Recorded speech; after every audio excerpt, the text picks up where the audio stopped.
My name is Steve, and I make the coolest things with paper. Today, we're building something seriously special. If you've been around since the early days of the channel, you probably remember the upstopper, Mahoraga, one of the few builds that actually went crazy compared to my recent uploads. Now that the new Jujutsu Kaisen series has officially wrapped up, it's time to bring another legend to life, Yuta, the certified bush camper. After spending way too many hours fighting with the design for his head, I finally landed on a version I was happy with. From there, I added the ears and shaped his signature one-directional hairstyle.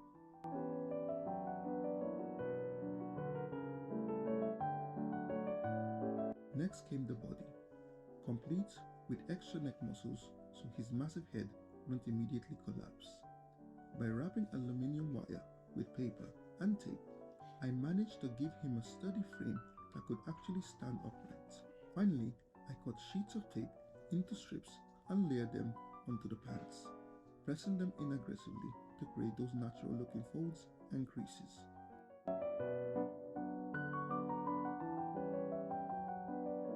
By threading more wire through the body, I could repeat the same process for both the legs and the arms. Sheets of tape were then shaped into sleeves, while the hands were crafted the old-fashioned way, by painfully making hands.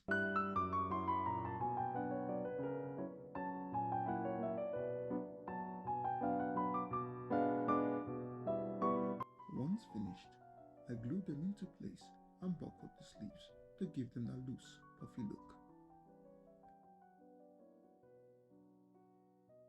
With the base of the sweater complete, I started adding wrinkles, folds, and smaller details to make the outfit feel a bit more natural. And of course, I couldn't forget the turtleneck. After blending everything together, I finished things off with a few final refinements to smooth out the entire build.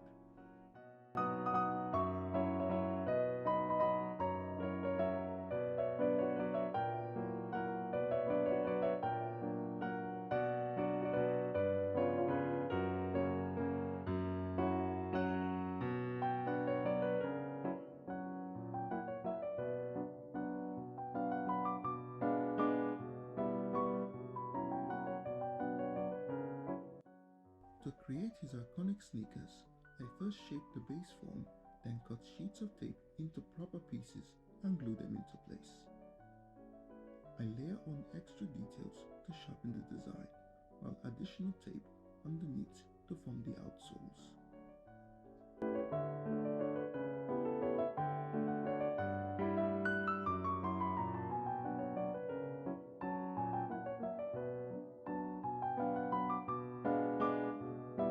After that, I add the laces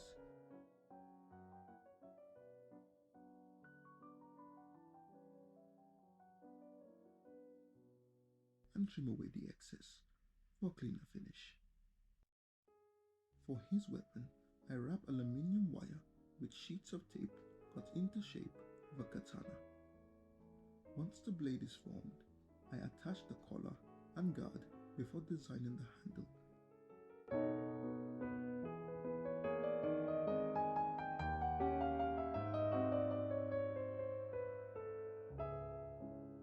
And securing it in place. The scabbard is simply a long cylindrical piece, finished with a few added details to complete the look. Usually, I would stop here because I tend to get a little bit lazy, but this time I decided to make his childhood friend, the Queen of Curses, Rika. I start by shaping the jaws and lining them up with teeth, then build out the rest of the mouth structure before adding the tongue. From there, I finish off her signature head design, which honestly looks a lot like the alien from the Predator movie. And somehow, Mahoraga gives off that same energy. Once the head is attached to the body, I bulk out the frame with a lean but muscular structure. Then I cover the torso with rib cages, and after everything is in place, I go back in with extra details to push that sharp bony appearance even further.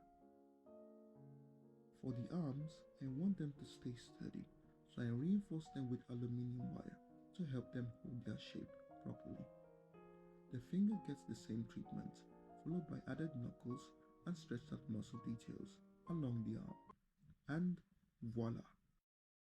The tail is made from more wire wrapped in tape, then paper, then even more tape. After that, I use additional wire to craft that iconic hair-like strands, or whatever they're actually called, connecting them from the head all the way down to the tail. Now that the crafting is finished, I can finally start painting. I begin with a white base coat, followed by a greyish layer for Rika and a darker shade for Yuta. It's a simple way to build shadows before applying the final white highlights. Is it the best technique? Absolutely not, but it saves a ridiculous amount of time.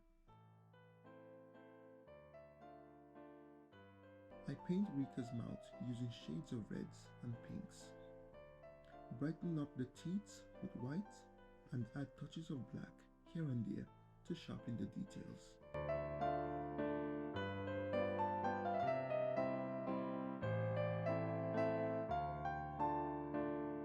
The shoes get a dry brushed layer of white with a faded yellow tint, while the trousers receive more grey dry brushing to bring out the texture. Using a thin brush, I carefully paint the red lines along the shoes before adding a few more finishing touches. Next, I repaint the scabbard black and color the sword with silver and black metallic colors. The handle gets painted red, while the buttons and remaining accents on the sword are finished in gold. Yuta's arms and face get a light skin tone, and after multiple failed attempts at painting his face properly, I completely give up and cover his mouth with his arm instead. And with that, the build is finished.